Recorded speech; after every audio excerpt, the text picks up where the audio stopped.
Welcome, Helldivers. This is your captain speaking, and I have no idea when it is in this universe, so I can't reliably do the whole Star Trek thing. Pretend I did. We're moving this ship over Mox to farm super credits and attempt to upload historical data, piggybacking on a LiDAR station upload.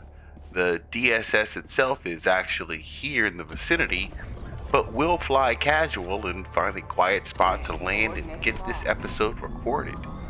In the last episode, we learned about the origins of Congress by looking closely at the events that created its predecessor, the Continental Congress, and its two separate sessions. We saw firsthand how the revolution tore one prominent family apart forever. As our research advances, I'd like to make sure we cover the end of the Second Continental Congress and the period that covers the end of that session to what is called the Articles of Confederation. If I may, Captain, it seems like you want to know what form of Congress was in charge during the revolution itself. More or less. Nova, can we start there? Throughout the American Revolution, the colonies didn't actually have a formally recognized constitutional national government. Instead, the Second Continental Congress stepped in and acted as a de facto provisional government. Captain, I have a note on my HUD. What exactly was the Continental Army? Wait, what are we doing? Oh well, you are going to look for a LiDAR station in the operation area. If you find one, then Nova is going to upload a historical record for a series back on real Earth. Oh, okay. I guess that makes sense. Wait, what is real Earth? Since when do these ships even have captains? How come I can't see you? This one asks a lot of questions, Captain. Hopefully he'll survive long enough to ask some follow-ups. Yeah, Mox is a lava planet. Have we decided on a game plan yet? Yes, Captain. I think it would be best to simply edit out any Helldiver casualties in order to maintain maximum immersion. Wait! What did he just say?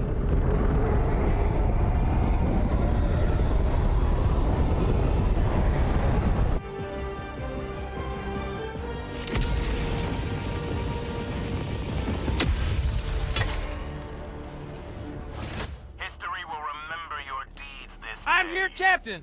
I'm awaiting mission instructions. You might as well tell me about this data upload while I look for a LiDAR station. Now you're getting it, Defender. Remember how the Second Constitutional Congress acted as a provisional government? Because the war was already escalating by the time they met in 1775, they had to assume powers on the fly. Without a formal constitution granting them authority, this Congress raised the Continental Army, appointed George Washington as commander, printed money, negotiated with foreign powers like France, and ultimately declared independence. It wasn't until 1781 that the United States actually operated under a formalized, legally binding national government. Here is the deep dive into how that transition happened. The path to a formal government, the journey from a coordinated colonial boycott to a constitutional confederation, took nearly 7 years of debate, war, and political compromise. The first Continental Congress was in 1774. Delegates from 12 colonies, Georgia skipped, met in Philadelphia to coordinate a unified response to the British intolerable acts. They didn't seek independence yet. They organized a boycott of British goods and agreed to meet again if the situation didn't improve. We covered that in our first couple episodes.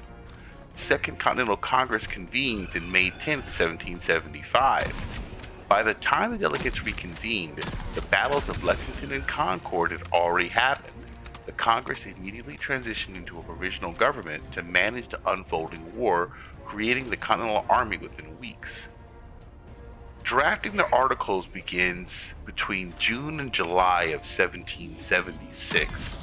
Right around the time Richard Henry Lee proposed independence, Congress realized a newly independent nation would need a formal alliance between the states. A committee led by John Dickinson began drafting a constitution based on earlier ideas by Benjamin Franklin. The Congress adopts the Articles November 15, 1777. After 16 months of intense debate over state sovereignty, voting procedures, and Western land claims, all while physically dodging advancing British troops. Congress finalizes the Articles of Confederation and Perpetual Union and sent them to the 13 states for ratification. The ratification stall took place between 1778 and 1780. The articles required unanimous approval from all 13 states to take effect. While most states ratified quickly, a few smaller states without Western land claims like Maryland, Delaware, and New Jersey held out. They demanded that larger states like Virginia cede their vast Western land claims to the national government so they wouldn't overpower the rest. On March 1st, 1781, a formal government is born. After Virginia finally agreed to cede its western territories, Maryland became the 13th and final state to ratify the document. The Articles of Confederation officially became the law of the land, and the Second Continental Congress seamlessly transitioned into the Congress of the Confederation. While 1781 marked a massive milestone, the resulting government was intentionally designed to be extremely weak, leaving almost all power in the hands of the individual states. Captain, when it comes to forming the Continental Army, what are the details? Captain, here is the deep dive research in question. The transition from scattered colonial militias to a unified national military happened incredibly fast, driven entirely by the chaos of an escalating war and the immediate need for central coordination. For your series on Congress, this is a pivotal moment. It was the first time the Continental Congress stepped beyond just passing resolutions and took direct administrative and financial responsibility for a national institution. The catalyst, the Siege of Boston. The story actually starts a month before the Second Continental Congress even convened. In April 1775, following the battles of Lexington and Concord, thousands of militiamen from across New England spontaneously converged on Boston, trapping the British forces inside the city. This ad hoc force, often called the New England Army, was passionate, completely disorganized.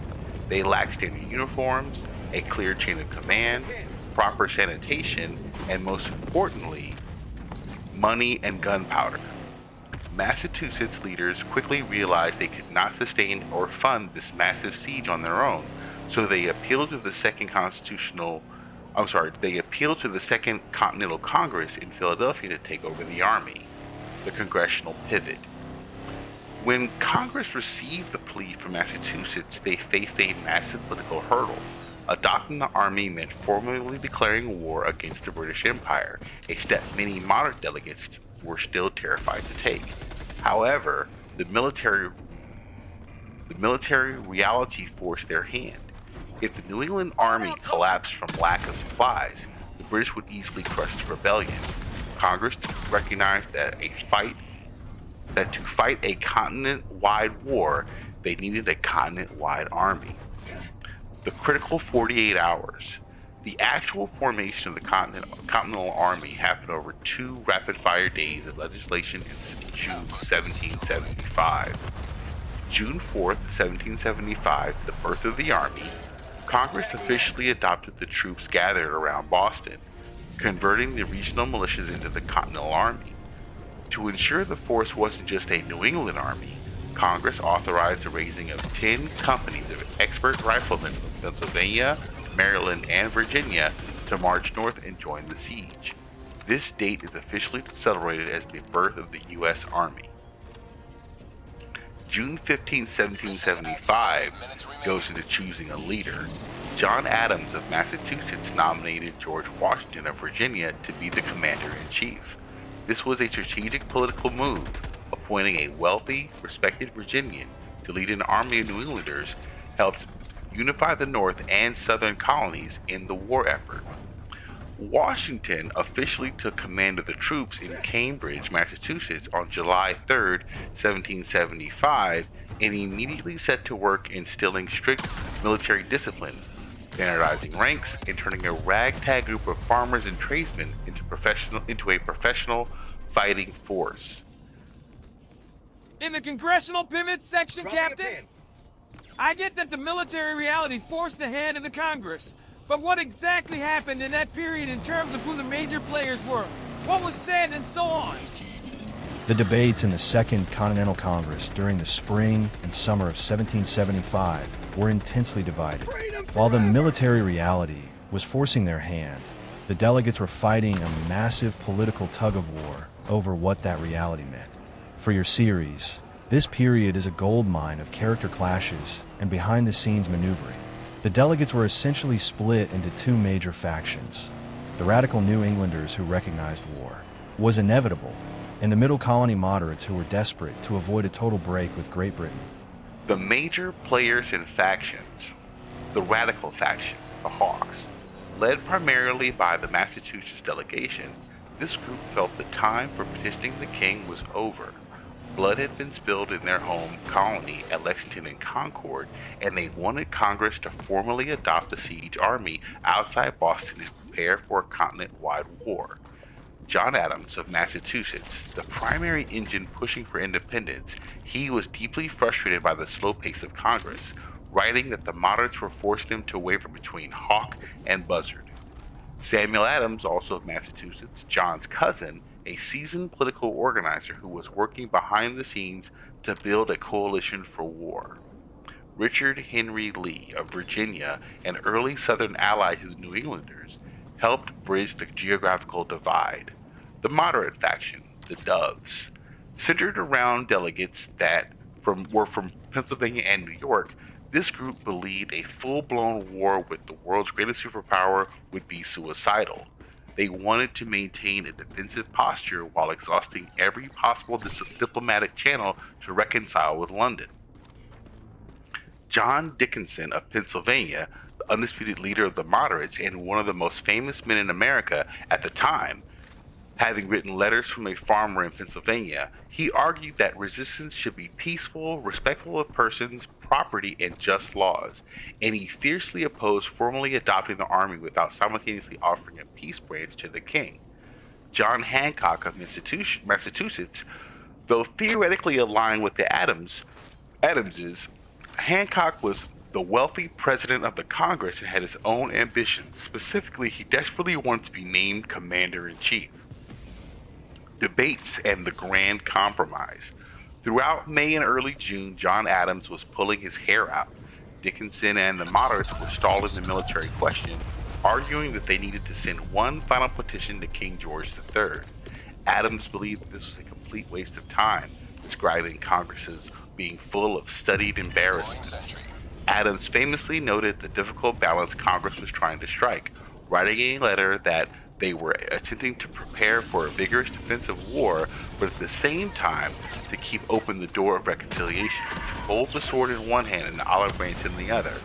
To break the gridlock, Adams orchestrated a brilliant piece of political theater, the nomination of Washington.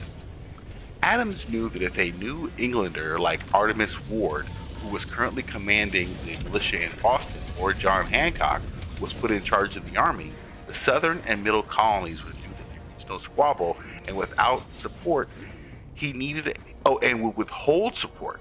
He needed a Southerner to bind the continent together.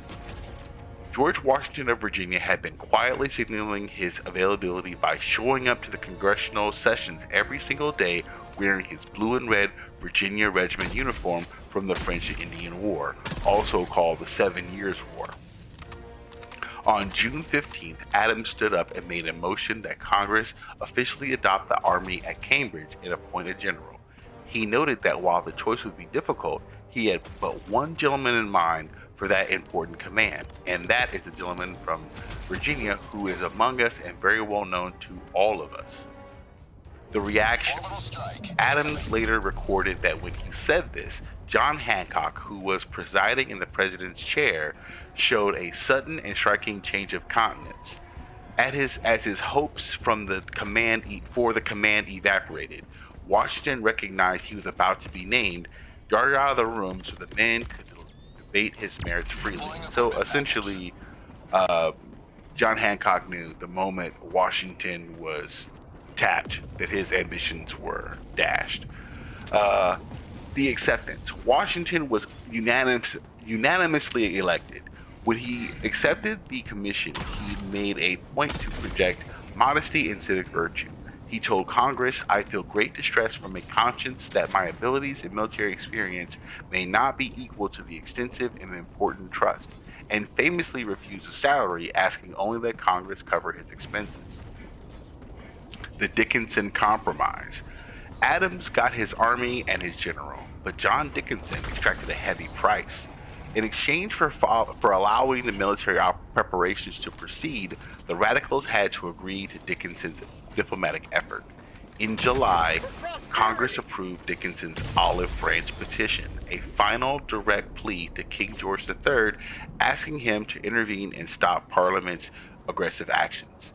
Adams thought that this was absurd and wrote a letter mocking Dickinson, which was intercepted by the British and published, causing a massive rift between the two men. King George III ultimately refused to even look at the Olive Branch petition and declared the colonies in open rebellion, proving Adams right and completely shattering Dickinson's moderation coalition. Captain, if I may, there's something I don't understand. Why would asking the king to deal with Parliament be an option? Aren't we talking about the king? Who was the real power back then?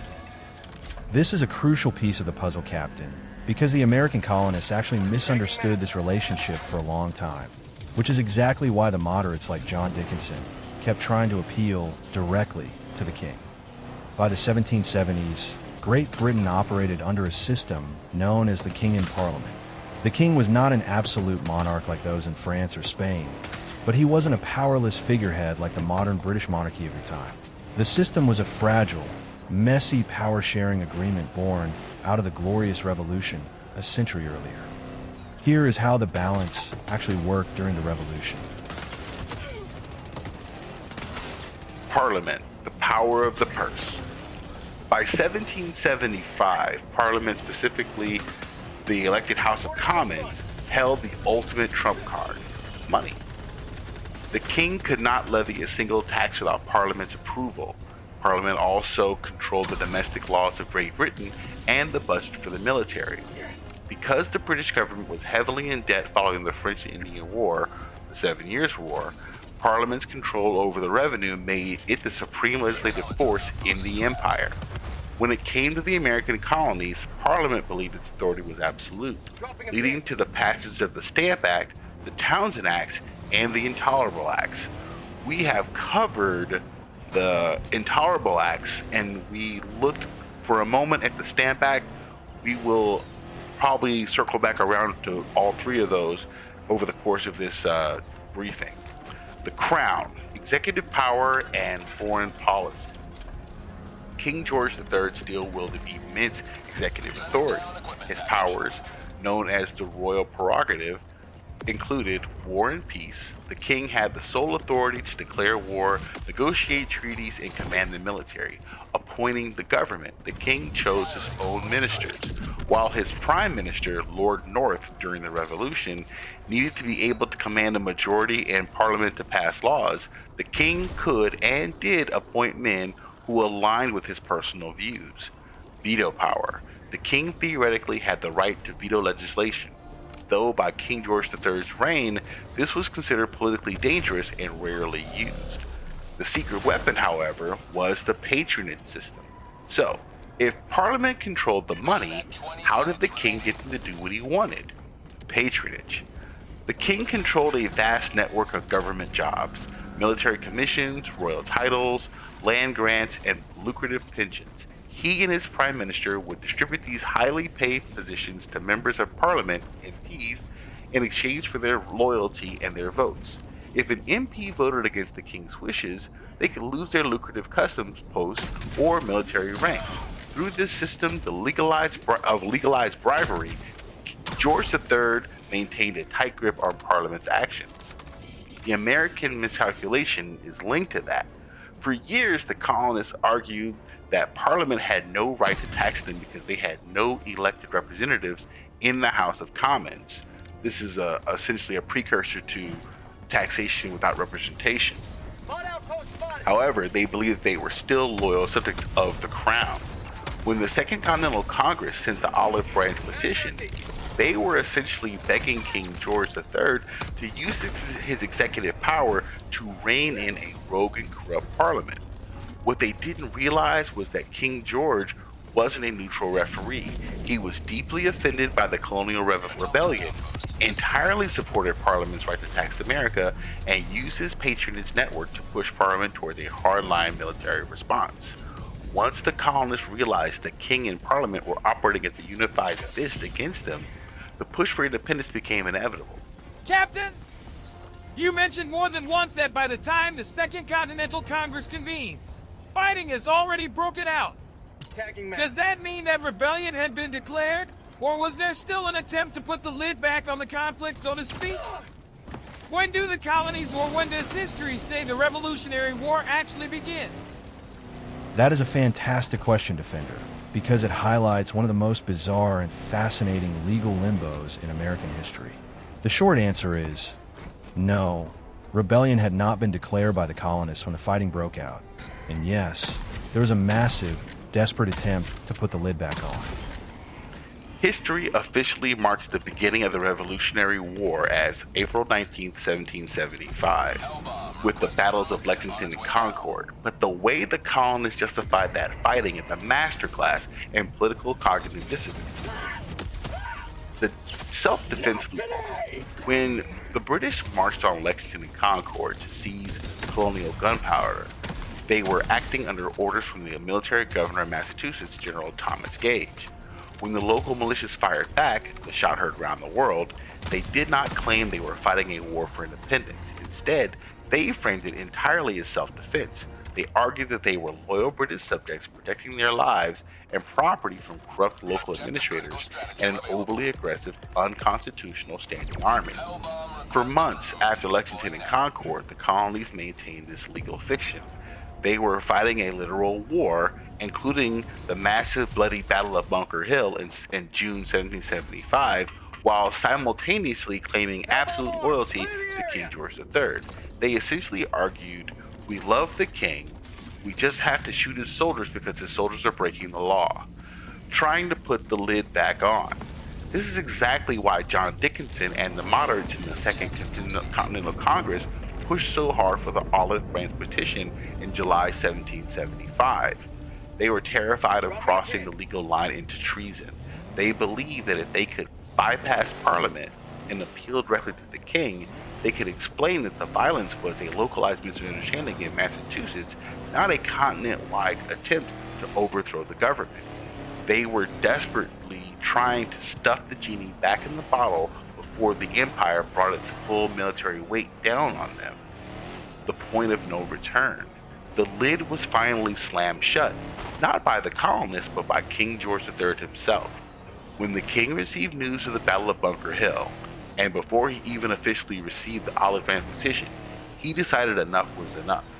On August 23, 1775, he issued the Proclamation of Rebellion. In this document, the king formally declared that the American colonies were in open and avowed rebellion, and ordered all of the civil and military officers to suppress the uprising and bring the traitors to justice. This was the fatal blow to the moderate faction in Congress. The king's proclamation legally evaporated the self-defense loophole. It meant that if you were caught fighting, you weren't considered a protesting British citizen with constitutional rights. You were a traitor to the crown, and the penalty for treason was the hangman's noose. It forced the colonists to realize that they were no longer trying to fix their government, they were at war with it. Okay, Captain. How did the news of the battles of Lexington and Concord spread across the colonies in that era? And how did it impact the delegates arriving for the Second Continental Congress? This is a great narrative beat for your podcast, Captain. The way the news of Lexington and Concord spread wasn't just a matter of people gossiping. It was a highly coordinated, intentional public relations campaign engineered by the Massachusetts rebels to ensure they controlled the narrative before the British could. When the delegates were traveling to Philadelphia in late April and early May of 1775, they were essentially riding a shockwave of information that fundamentally altered the mood of the Congress before they even sat down. The information superhighway of 1775 is a good way to put it. In the 18th century, news traveled at the speed of a horse, but the colonial resistance had spent years building the Committees of Correspondence, a shadow network of communication linking the colonies. When the shooting started on April 19th, the network activated with incredible efficiency. Here is how the Massachusetts leaders made sure their version of events won out. The Express Riders. Within hours of the fighting, Joseph Warren, a key Massachusetts radical, drafted an official dispatch. It explicitly framed the British as the aggressors who first fired on peaceful citizens. He handed this to an express rider named Israel Bassell. The relay system. Bassell and the other riders didn't just carry a sealed letter to one person. They rode hard from town to town. At each major stop, New Haven, New York, Philadelphia, the local committee of correspondence would wake up, read the dispatch, quickly print copies, called broadsides, to distribute locally, endorse it with their own signatures to verify it was real, and then hand it to a fresh writer to keep moving south. The speed. The news moved exceptionally fast for the era. On April 19th, fighting happens in Massachusetts. By April 23rd, the news hits New York City. By April 24th, news hits Philadelphia, where Congress would soon meet, and by May 8th, the news reached Charleston, South Carolina. The British military commander, General Gage, actually sent this official report to London via the ship days before the colonists sent theirs, but the colonial ship was lighter and faster. The colonial version of events hit the London newspapers almost 2 weeks before Gage's official military report arrived. The impact on the arriving delegates. The Second Continental Congress was scheduled to convene on May 10, 1775, as delegates traveled towards Philadelphia. The news of the bloodshed completely derailed their original plan. A shift in the reality, delegates who left home expecting to debate trade boycotts and draft polite petitions suddenly found themselves traveling through towns where militias were actively drilling in the town squares. The theoretical debate over rights had become a literal shooting war. Heroes' welcomes. As the Massachusetts delegation, including John and Samuel Adams, traveled south, they were greeted not as politicians but as wartime leaders. Militias escorted them into New York and Philadelphia with drums beating and colors flying. This visual display of armed solidarity made it incredibly difficult for the moderate delegates to tell Massachusetts to stand down. And then there was the radical advantage. Because Massachusetts controlled the initial dispatch, their narrative that the radical advantage. Because Massachusetts controlled the initial dispatch, their narrative that they were innocent victims of an unprovoked British massacre was accepted as fact by the time Congress met. It forced the moderate delegates like John Dickinson onto their back foot. They could no longer argue that Massachusetts was being unreasonable. They had to grapple with the reality that British troops were actively killing colonists. The news didn't instantly make everyone want independence, but it permanently closed the door on simply returning to pre-1774 status quo. The delegates sat down on May 10th knowing they had a war to manage, whether they wanted one or not. Captain, can you tell me more about the Express Riders? The Express Riders were essentially the high-speed internet of the 18th century, Captain. Without them, the British strategy of isolating rebellious Massachusetts from the rest of the colonies might have actually worked. Before the Revolution, the official Royal Mail carried letters slowly up and down the coast. But as tensions rose, colonial leaders realized they couldn't trust the Crown's mail system. Their letters were being opened, read, and delayed by royal officials. To bypass British censorship, the Committees of Correspondence created their own shadow postal network using private couriers known as express riders. The system and the strategy was simple. The riders weren't just guys with fast horses. They were vetted, highly trusted political operatives. Captain, I think I have eyes on a LiDAR station.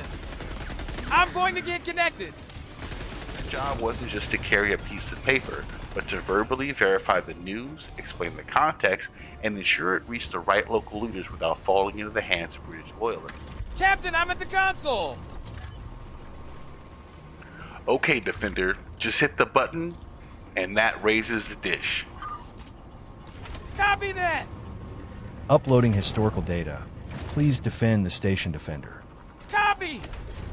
Captain, what were you saying about the express riders? Loyalist.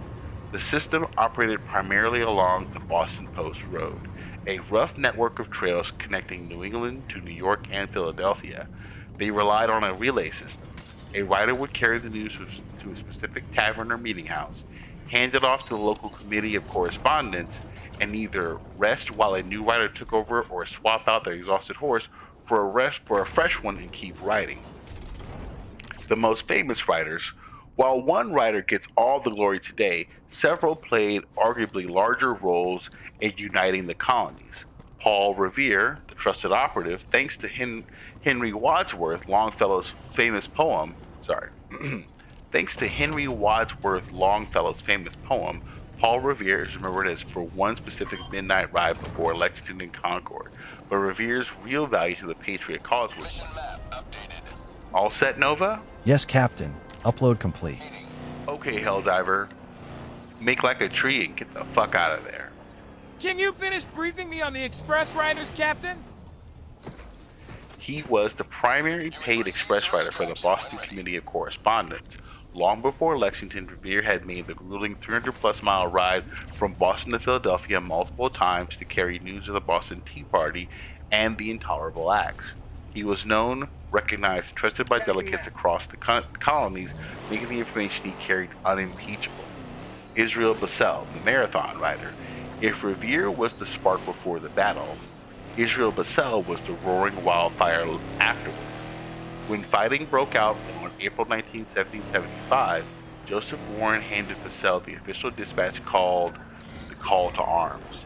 Instead of passing it off in a relay, Bassell rode the entire way himself to ensure the message didn't get destroyed. Bassell's ride was legendary for its sheer physical brutality.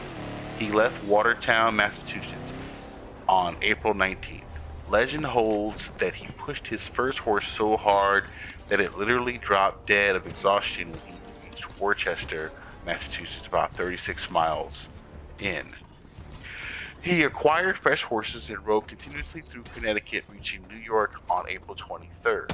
He arrived in Philadelphia on April 24th, having covered nearly 345 miles in just over 4 days. Because of riders like Bassell, the colonies were able to coordinate a unified response, forming the Continental Army and appointing Washington, before the British military could even get their official reports across the Atlantic to the king. Thank you for that. Heading to evac now, Captain. Thanks, Defender, and thank you for checking out this special briefing. The goal is to be thorough and pull as much information as possible. If there are any issues with the information or you want more info on the source sites, please leave a comment. We're slowly moving out of the late 1700s and easing into the Articles of Confederation era, but I'm trying not to gloss over anything. We could spend a few more weeks looking at the Second Continental, so strap in, Helldivers. I want to find out my reports helps you get an A in your college level US history classes. Next week, I think we should have a closer look at what the report called the ratification stall. Until then, Helldivers, for Super Earth, or Real Earth, for all of us.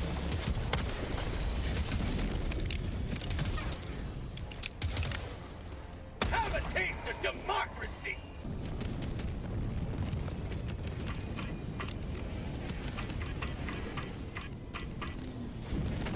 Extraction shuttle inbound.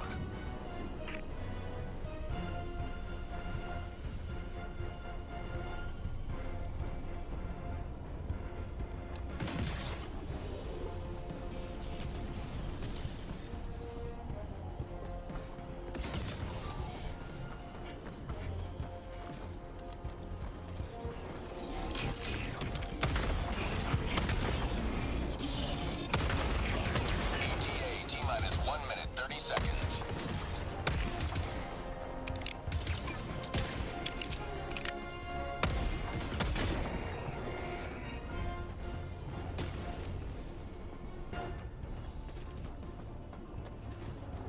ETA T-minus 1 minute.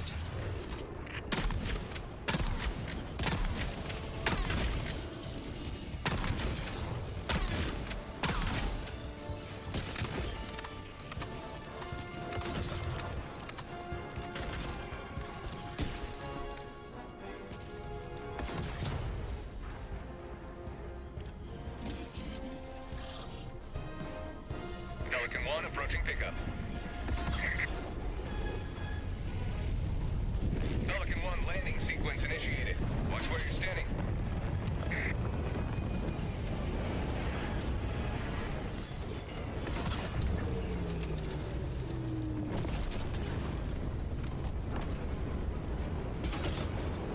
Extraction complete. Pelican 1 beginning ascent.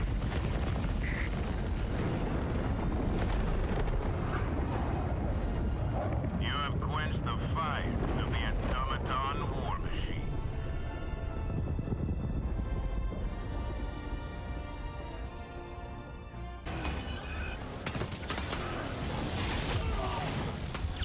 Helldiver KIA deploying replacement.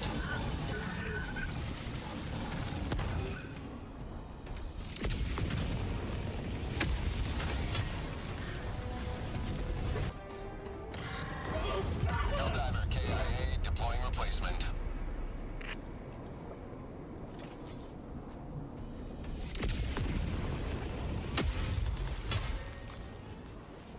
Joining the fray.